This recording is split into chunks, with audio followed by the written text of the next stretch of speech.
welcome back Lindelof Nation. Now, as it's January, we are now in the transfer window. And just like we did in the summer, we're already having one of the most insane transfer windows in the entire league. Now, let me just take you back to that summer transfer window, just to tell you how awful of a time it was to be a Villa fan. Put it short, it was complete chaos on and off the pitch. Not only did we have key loan players leave the club, like Marcus Rashford, Marco Asensio, and Disassi, that one I was actually thankful for, but we also had permanent signings on the chopping board as well. Some of the players that were tipped to leaving were big parts of the squad. They were big names in the team and also big fan favourites. Like Jacob Ramsey, who left to Newcastle United for £40 million.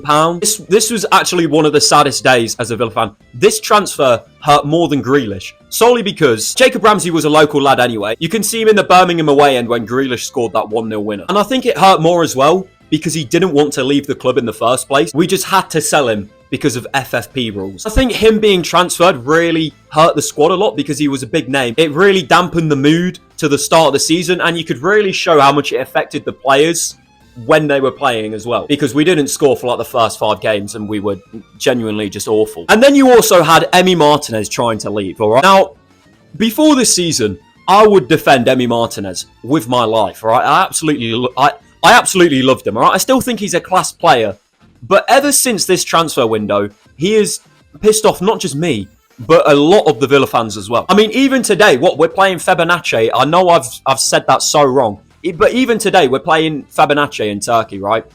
And he hasn't even travelled with the squad, right? Because his agents have been spotted in Milan talking to Inter Milan, right? And yes, he is a great player, but when he does eventually leave, I think most Villa fans will be happy because he can just be so frustrating at times, right? And he was doing the same thing in the summer as well, where Manchester United came in for him. And because of this, because he was talking to Man United, he decided to not play, and we got battered 3-0 by Crystal Palace. I'm more than certain we would have lost that game anyway. However, it just really dampens the mood when your star goalkeeper decides, you know what, lads, I'm taking the day off because I'm getting a new job. All right. I wish I could move like a footballer at my actual job, right? Imagine you're going to a new job and you're just like, oh, no, sorry, I can't come into work today because I've got a job interview, right? You'd be sacked on the spot. You honestly would. But I think the funniest part of him talking to Manchester United in the first place, we obviously didn't make Champions League football on the last day of last season because we lost 2-0 to Manchester United. And in that game, one of the big reasons we lost was because Martinez just decided to go play rugby with the United striker, leading him to get sent off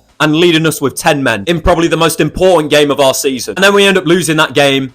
And then the club is like, oh, we need to sell players now. So, you know, you're allowed to go talk to other teams. And it just feels like he's taking the piss by going to talk to the team that stopped us from getting Champions League, right? If we got Champions League, he wouldn't be speaking to anybody else. We would have probably signed Rashford and Asensio and kept Jacob Ramsey. And we probably would have had a much better start to the season because the mood would be feeling a lot better at the club. But instead, we are in this predicament because of Emi's antics, right? And look, he's obviously a keeper famous for his antics, right? However, he stopped us from getting Champions League and then felt no shame about it and then went to speak to the club that stopped us from getting Champions League. It's kind of like being cheated on by like a partner, and then a few weeks later, you see that those two people are now together. Do you know what I mean? But in his case, he cheated on us, tried getting with that person permanently, and they rejected him for someone younger. Right? You know, we shamelessly took him back, right? And now he's doing the same thing again. Like, he hasn't travelled with the squad to Turkey to go speak to a different club. The guy is just down bad for a move away from Villa. Like, I know living in Birmingham probably isn't that nice. You pay me like 125k a week. I will live anywhere in the world. What else did we do this summer? Oh yeah, we sent Leon Bailey out on loan to Roma, only to then go and play him with Evan Guesson, a worse player than Leon Bailey in almost every aspect, right? Bear in mind, because of FFP, we can barely spend any money. However, the money we did decide to spend was on this guy. A player so bad, we're already trying to get rid of him. I'm not joking. The transfer business we do is just insane. No wonder Monchi got sacked. We also signed Marco Bizot from Brest, and I know that club has a huge fan base. Bizot was actually a class signing, to be fair. He's been really good every time he's played. He also became an international football meme. Without Emi Martinez not in the squad at all tonight, why is that? Bizot. Marco Bizot. Where is Emi Martinez, though? Marco Bizot. Will he be your future goalkeeper?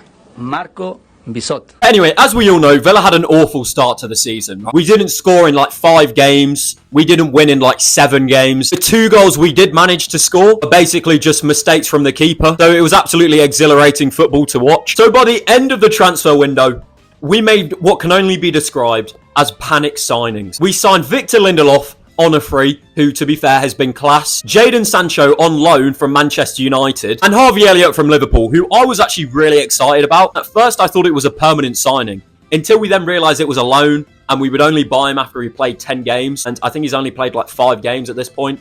He's not even a bad player. Unai just doesn't want to sign him. We just genuinely can't spend the money. And I do actually feel bad for him, because he's a class player, and he's been treated pretty poorly, really. And now that we're in January, surely the transfer window can't be as rough as what we all experienced in summer. But already we've made some questionable decisions by letting our top scorer go to Roma. He was also our top scorer, by the way. We haven't scored since he left. In fact, we just lost 1-0 to Everton. So, more fantastic business from the Villa. I'll make another update on our January transfer business, obviously at the end of the month. But for now, I just wanted to go over how insane the summer transfer window was for us, because it was just a crazy time for us. I actually thought we were going to end up coming like 15th that year. I was so worried. Anyway, thanks for coming along. Hope you all enjoyed. Up the Villa. Jungle is massive. And I'll see you later.